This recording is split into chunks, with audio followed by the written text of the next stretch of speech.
हरि ओम भक्तों, आज रसपान करेंगे बरुथनी एकादशी की व्रत कथा। एक बार की बात है कि धर्मराज युधिष्ठिर भगवान श्री कृष्ण के पास जाकर बोले, हे भगवान, मैं आपको नमस्कार करता हूँ। आपने जो पिछली बार चैत्र मास के शुक्ल पक्ष की एकादशी अर्थात कामदा एकादशी के बारे में विस्तार पूर्वक बतलाया, अब मैं आपसे बैसाख महीने की कृष्ण पक्ष की एकादशी के बारे में जानना चाहता हूँ।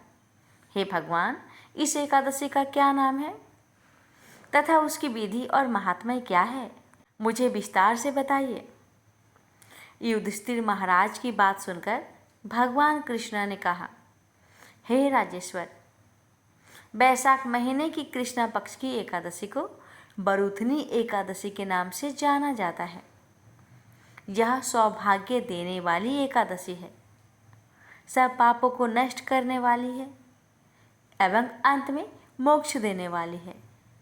इसकी महात्म्य कथा मैं आपसे कहता हूँ, आप प्रसन्नचित मन से सुने। प्राचीन काल की बात है।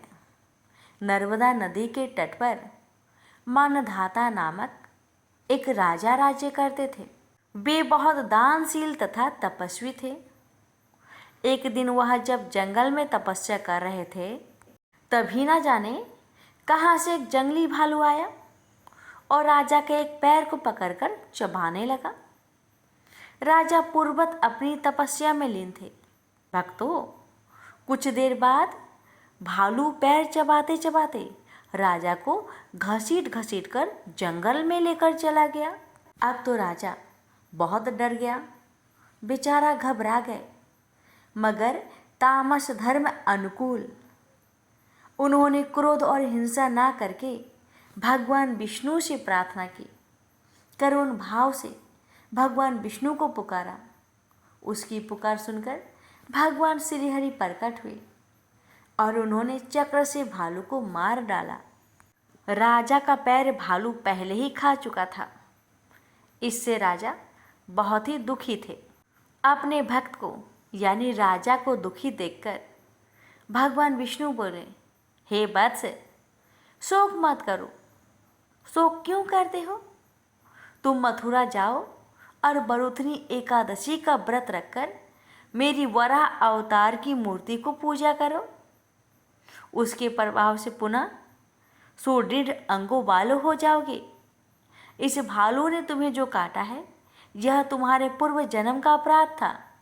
भगवान विष्णु जी की आज्ञा मानकर राजा मान्यधाता ने मथुरा जाकर बड़े ही श्रद्धा से बरुथनी एकादशी का व्रत किया और इसके प्रभाव से राजा शीघ्र ही पुनः सुंदर और संपूर्ण अंगों वाले हो गए। इस एकादशी के प्रभाव से राजा मान्यधाता स्वर्ग गए थे। जो भी व्यक्ति भय से पीड़ित है, उसे बरुथनी एकादशी का व्रत रखकर भगवान विष्णु का स्मरण करना चाहिए। इस व्रत को करने से समस्त पापों का नाश होकर मोक्ष प्राप्त होता है। प्रेम से बोलिए हरे कृष्णा। प्राचीन काल में रुकमांद नामक एक राजा थे। भगवान विष्णु की आराधना ही उनका जीवन था।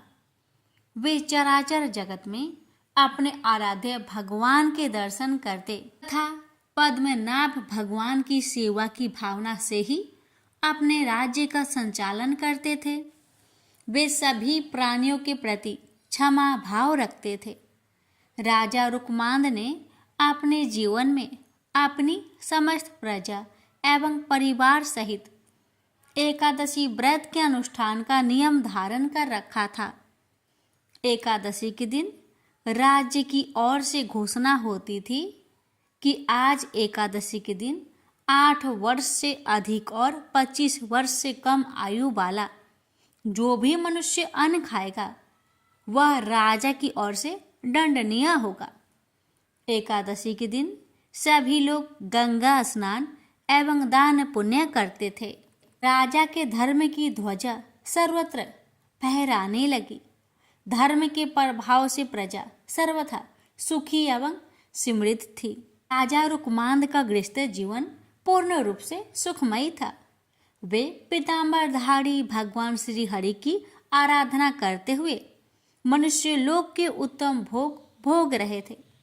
उनकी पतिव्रता पत्नी संध्यावली साक्षात भगवती लक्ष्मी का दूसरा रूप थी। वह सभी दृष्टि से पति का सुख संपादन करने में आदित्य थी। पति का सुख ही रानी संध्यावली का जीवन था। पति की सेवा वह अपने हाथों से करती थी। का पुत्र धर्मागत गुणों में अपने पिता के अनुरूप ही था। उसकी भी बुद्धि भगवान श्री हरि की चरणों में लग गई थी। वह अपने माता पिता का आज्ञाकारी था। उसमें राज्य संचालन की पूर्व योग्यता थी तथा मदिरा एवं जुआ आदि कोई दुर्व्यसन न थी। वह भी प्रजा पालक एवं प्रजा की रक्षा में सदा तत्पर रहता था। राजा रुक्मांद ने अपने पुत्र धर्मागध के गुणों से प्रसन्न हो राज्य संचार का भार उसके कंधों पर देना आरंभ कर दिया। श्री विष्णु जी की आराधना एवं एकादशी व्रत के प्रभाव से राजा से समस्त प्रजा सुखी थी। मृत्यु के पश्चात सभी बैकुंठ धाम में जाने लगे। नरक के द्वार तक कोई नहीं जाता था। संपूर्ण नरक सूना हो गया। सूर्यपुत्र यमराज एवं चित्रगुप्त के लिए कोई कार्य रहा ही नहीं। जब सभी प्रजाजन बैकुंठ जाने लगे तब यमराज किन्हें दंड दे और चित्रगुप्त किनके कार्य का हिसाब रखे। अंत में ब्रह्मा जी की सभा में पहुंचे। उन्होंने ब्रह्मा जी से राजा रुक्मांद के प्रभाव का वर्णन करते हुए कहा, पितामह, भगवान विष्णु की आराधना एवं एकादशी व्रत के प्रभाव से समस्त प्राणी बैकुंठ धाम को प्राप्त हो रहे हैं। नरक में कोई प्राणी नहीं आ रहा है। लंबे समय से हम लोग व्यर्थ बैठे हैं। यह सुनकर ब्रह्मा जी को अत्यंत प्रसन्नता हुई। वे मन ही मन भक्तराज रुक्मांद को नमन करने लगे। ब्रह्मा जी रुक्मांद की ऐसी अद्भुत महिमा को और बढ़ाना चाहते थे। उन्होंने अपने मन के संकल्प से एक अत्यंत सुंदर एवं लावण्यवती नारी को प्रकट किया। उस नारी का नाम मोहिनी था। वह संसार की सभी सुंदरियों में श्रेष्ठ व रूप वैभव से संपन्न थी। एक दिन राजा रुक्मांद वन भ्रमण के लिए निकले हुए थे। उसी वन में वह मोहिनी अत्यंत मधुर बीना बजा रही थी। उस रूप राशि को देखकर राजा रुक्मांद मोहित हो गए। राजा ने मोहिनी से प्रणय की याचना की। मोहिनी ने मुस्कुराते हुए एक शर्त रखी कि जिस समय पर मैं जो कहूँ आपको उसका पालन करना होगा। राजा ने मोह के वशीभूत होकर वह शर्त स्वीकार कर ली और वे मोहिनी के साथ अपनी राजधानी लौट आए। यहाँ वे मोहिनी के साथ सुख से समय व्यतीत करने लगे। युवराज धर्मागध ने शासन प्रबंध की पूर्ण योग्यता प्राप्त कर ली थी। उसने भूमंडल के सभी मंडलों को जीतकर उन पर अपना शासन जमा लिया था। अपने बहुमूल्य रत्न मणियां लाकर अपने पिता को समर्पित किए। धर्मागध के सुशासन से प्रसन्न होकर रुक्मांद ने अपनी संपूर्ण शासन व्यवस्था उसे सौंप दी। योग कन्या से धर्मागध का विधि पूर्वक विवाह हुआ।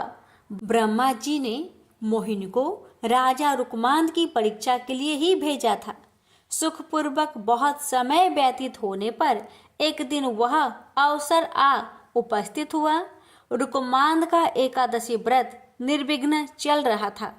वह एकादशी के दिन कभी अन्न ग्रहण नहीं करते थे। सदैव की भांति वे घोषणा करा देते, मनुष्यों, तुम सब अपने वैभव के अनुसार एकादशी के दिन चक्र सुदर्शनधारी भगवान विष्णु की पूजा करो। वस्त्र उत्तम, चंदन, रोली, पुष्प, धूप, दीप तथा हृदय को अत्यंत प्रिय लगने वाले सुंदर फल एवं उत्तम गंध के द्वारा भगवान श्री हरि के चरणारविंदों की अर्चना करो। जो भगवान विष्णु का लोक प्रदान करने वाले मेरे इस धर्म सम्मत वचन का पालन नहीं करेगा, निश्चित ही उसे कठोर दंड दिया जाएगा। एक दिन मोहिनी अपने पति रुकमांद से एकादशी के दिन अन्न खाने के लिए आग्रह करने लगी। उसने हठ पूर्वक कहा कि गृहस्थ राजा जो सदैव परिश्रम करता है उसे कभी भी अन्न नहीं छोड़ना चाहिए। राजा ने मोहिनी को बहुत समझाया। उन्होंने शास्त्रों का प्रमाण देकर बताया कि एकादशी के दिन जो अन्न खाता है वह पाप का भागी और नरकगामी होता है, किंतु मोहिनी अपने हठ पर अड़ी रही। राजा ने उसे अनेक प्रलोभन भी दिए, परंतु मोहिनी पर उन बातों का कोई प्रभाव न पड़ा। मोहिनी ने राजा को विवाह के समय दी हुई अपनी शर्त की स्मृति कराई। जो मैं कहूंगी उसे उसको पालन करना होगा, अन्यथा आप असत्यवादी हो जाएंगे एवं सत्य का त्याग करने से आपको पाप का भागी होना पड़ेगा। मोहिनी ने अंत में ये भी घोषणा की, यदि आप एकादशी के दिन अन्न ग्रहण नहीं करेंगे तो मैं आपको त्याग कर चली जाऊंगी। रुकमांद ने मोहिनी को पुनः समझाते हुए पुराणों का प्रमाण दिया और कहा कि पुराणों में स्थान स्थान पर यह घोषणा की गई है कि एकादशी पर भोजन नहीं करना चाहिए, परंतु मोहिनी अपने निश्चय पर अटल रही। वह अपने पति को असत्यवादी घोषित करते हुए उन्हें छोड़कर जाने को तत्पर थी।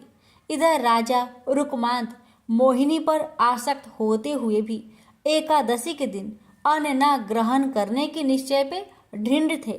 पितृभक्त धर्मांगत एवं पतिव्रता रानी संध्यावली ने मोहिनी को राजा को छोड़कर ना जाने के लिए बहुत समझाया। रानी संध्यावली ने अत्यंत मधुर वाणी में मोहिनी से कहा, जो नारी सदा अपने पति की आज्ञा का पालन करती है उसे सावित्री के समान अक्षय तथा निर्मल लोक प्राप्त होते हैं। देवी, तुम अपना यह आग्रह छोड़ दे। महाराज ने कभी बचपन में भी एकादशी के दिन अन्न ग्रहण नहीं किया है, अतः तुम इसके लिए उन्हें बाध्य मत करो। तुम उनसे कोई अन्य वर मांग लो। देवी, जो वचन से और शपथ दोष से पति को विवश करके उनसे न करने योग्य कार्य करा लेती है, वह पाप परायणता नारी नरक में निवास करती है। वह भयंकर नरक से निकलने के पश्चात 12 जन्मों तक सुकड़ी की योनि में जन्म लेती है, तत्पश्चात चंडाली होती है। सुंदरी, इस प्रकार पाप का परिणाम जानकर मैंने तुम्हें सखी भाव से मना किया है। धर्म की इच्छा रखने वाले मनुष्य को उचित है कि वह शत्रु को भी अच्छी बुद्धि, उचित परामर्श दे। सुंदरी, जिस पत्नी के पति उसके व्यवहार से दुखी होते हैं, वह समृद्धिशालिनी हो तो भी उस पापनी की अधोगति ही कही गई है। वह 17 युगों तक पुई नामक नरक में पड़ी रहती है। वह तत्पश्चात 7 जन्मों तक छुछुंदर होती है, तदंतर काक योनि में जन्म लेती है। स्त्रियों के लिए एकमात्र पति के सिवा संसार में दूसरा कौन देवता है। इतनी अच्छी बातें सुनने पर भी मोहिनी की बुद्धि शुद्ध नहीं हुई। उसकी भाभी उसके सिर पर नाच रही थी। जगत को अच्छी शिक्षा मिलने वाली थी। मोहिनी की दुर्दशा होनी ही थी। रानी संध्यावली की बातें सुनकर दुष्ट हृदया मोहिनी ने अपनी एक नई शर्त रखी। राजा रुकमांद अपने हाथों से अपने पुत्र धर्मागत की सिर काटकर भेंट करे अथवा एकादशी के दिन का अन्न ग्रहण करे, तभी उनके सत्य की रक्षा हो सकती है। राजा रुकमांद मोहिनी की नई शर्त सुनकर अर्ध मूर्छित से होने लगे। मूर्ख मोहिनी को अपनी भाभी दुर्दशा का किंचित मात्र भी विचार नहीं था। वह अपने पति को अनेक समझाने एवं अनुनय विनय करने पर भी कुछ ध्यान न देकर अपने हठ पर अड़ी रही। अंत में धर्मागत एवं रानी संध्यावली ने महाराजा रुकमान से प्रार्थना करके उन्हें सत्य की रक्षा के लिए राजी किया। सत्य की महिमा विलक्षण है। राजा रुकमांद हाथ में तलवार लेकर धर्मागध का सिर काटने के लिए उद्धत हुए। धर्मागध ने भक्ति पूर्वक माता पिता के चरणों में सिर टेककर प्रणाम किया और भगवान विष्णु के ध्यान में मग्न हो तलवार की धार के सामने अपना सिर धरती पर रख दिया। कृपालु भगवान विष्णु राजा रुकमांद, रानी संध्या बलि एवं धर्मागध की धैर्य देख रहे थे। चमचमाती तलवार जैसे ही धर्मागध के सिर को छूने वाली थी, तैसे ही भगवान श्री हरि ने प्रकट होकर राजा का हाथ पकड़ लिया। उस अद्भुत दृश्य को देवगण भी देख रहे थे। उनके देखते देखते महात्मा नरेश, रानी संध्या बलि एवं पुत्र धर्मागध के साथ भगवान विष्णु में सशरीर विलीन हो गए। क्रूर हृदया मोहिनी भी यह दृश्य देख रही थी। राजा के पुरोहित बसु से यह सब देखा नहीं गया। उनके संकल्प से दुष्टा मोहिनी वही भस्म में हो गई। प्रेम से बोलिए जय श्री हरि।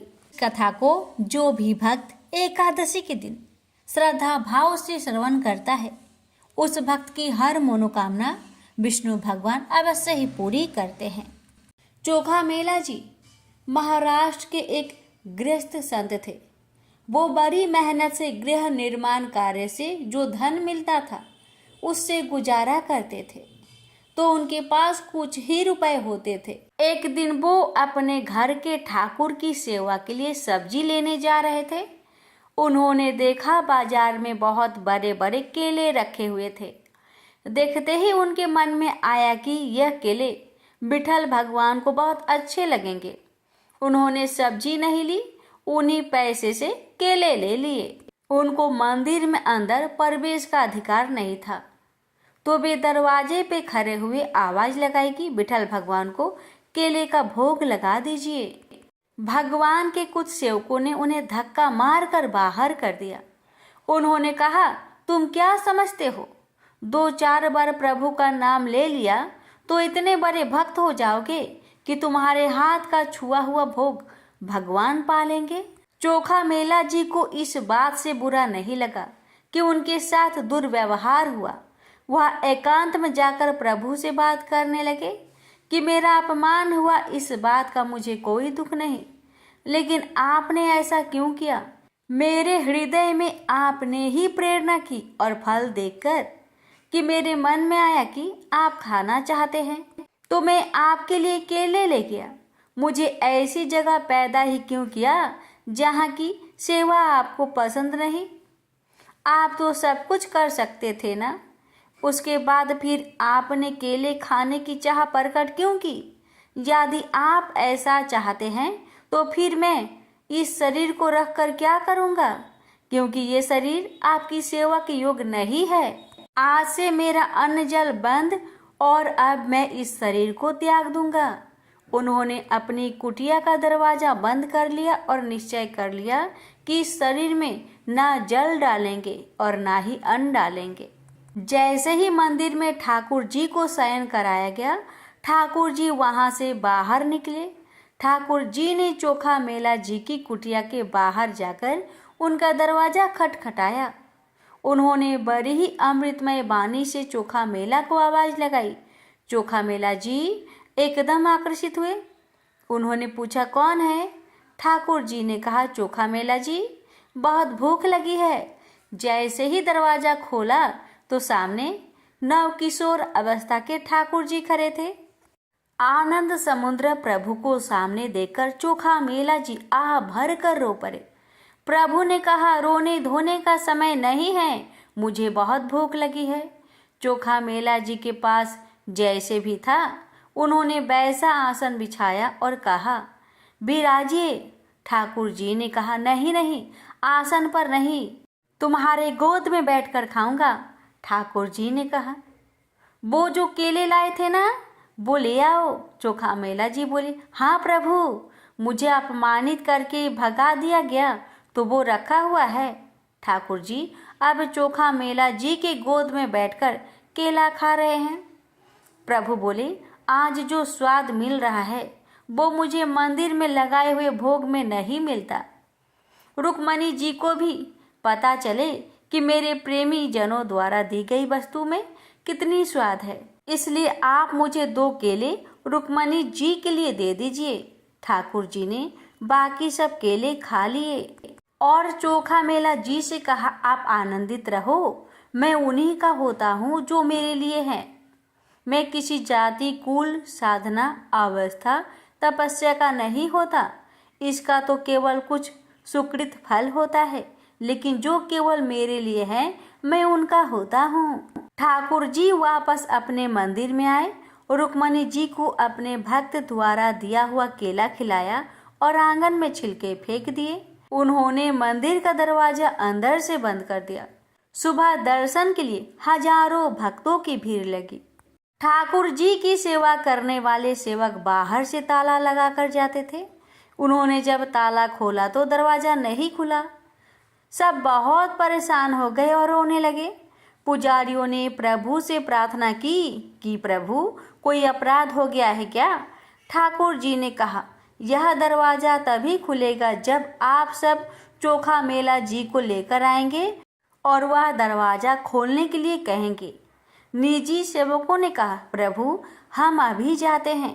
ठाकुर जी ने कहा, ऐसे नहीं, पालकी लेकर जाओ, चोखा मेला जी को पालकी में बैठा कर लाओ। वो दैन्य हैं तो शायद वो पालकी में ना बैठे। आप उनके चरण पकड़ना, प्रार्थना करना, लेकिन उनको पालकी में ही बैठा कर लाना। ठाकुर जी अपने सेवकों के जीवन आधार थे। वो पालकी लेकर चोखा मेला जी को लेने के लिए भागे। सब लोग आश्चर्यचकित हो रहे थे कि कल मंदिर के दरवाजे से जिसको धक्का दिया गया था, आज उसे ही भगवान के सेवक पालकी में ले जा रहे हैं। जैसे ही सेवकों ने पालकी में बैठकर मंदिर चलने की बात कही तो चोखा मेला जी तो साष्टांग लेट गए। उन्होंने कहा, मैं इस योग्य नहीं हूँ। सेवकों ने उनके चरण पकड़ लिए कि अब आप और मत छुपाइए, हम जान गए कि आप किस कोटि के महान भक्त हैं। उन्होंने जबरदस्ती चोखा मेला जी को पालकी में बिठाया और इनकी जय जयकार करते हुए मंदिर में ले आए। मंदिर में जाते ही चोखा मेला जी ने आंसू बहाते हुए प्रभु से प्रार्थना की। उन्होंने कहा, प्रभु बस करो, अब तो दरवाजे खोल दो। इसके बाद तत्काल मंदिर के दरवाजे खुल गए। प्रेम से बोले हरे कृष्णा। अब सुनिए हर व्रत कथा के साथ सुनी जाने वाली लोभिया जी की कहानी। एक लोभिया था, कठोर तपस्या करता था। एक पांव पर खड़ा होकर कठिन तप करता था। उसने भगवान को प्रसन्न करने के लिए कठोर तप किया। उसके शरीर पर चिड़िया ने घोंसला भी बना लिया। तपस्या करते 12 वर्ष हो गए। भगवान ने सोचा, इसको इतना समय हो गया, अब इसकी परीक्षा लेनी चाहिए। भगवान जानते थे यह बहुत लोभी है, इसलिए भगवान ने एक सोने की मुड्डी उसके पांव के पास फेंक दी। तब लोभिया की नजर उस मुड्डी पर पड़ी तो उसने मुड्डी पांव के नीचे दबा ली। भगवान की माया से भला लौ बचा है। भगवान धरती पर आए और लोभिया से बोले, लोभिया तेरी तपस्या में हीन है, तुझे इस तपस्या का फल नहीं मिलेगा। तब लोभिया ने अपनी गलती मानी और भगवान के चरण पकड़ लिए और पूछा, हे भगवान, इस तपस्या का हीन कैसे जाएगा? तब भगवान जी को उस पर दया आ गई और उन्होंने कहा, यदि रोटी बनाकर आखिरी रोटी कुत्ते की नहीं बनाई तो फल तुझे मिलेगा। जिमाकर दक्षिणा नहीं दी तो फल तुझे मिलेगा। सब कहानी कथा सुनकर तेरी कहानी नहीं सुनी तो फल तुझे मिलेगा। तभी से सभी व्रत की कहानी सुनने के बाद लोभिया जी की कहानी सुनी जाती है। प्रेम से बोलिए हरे कृष्णा।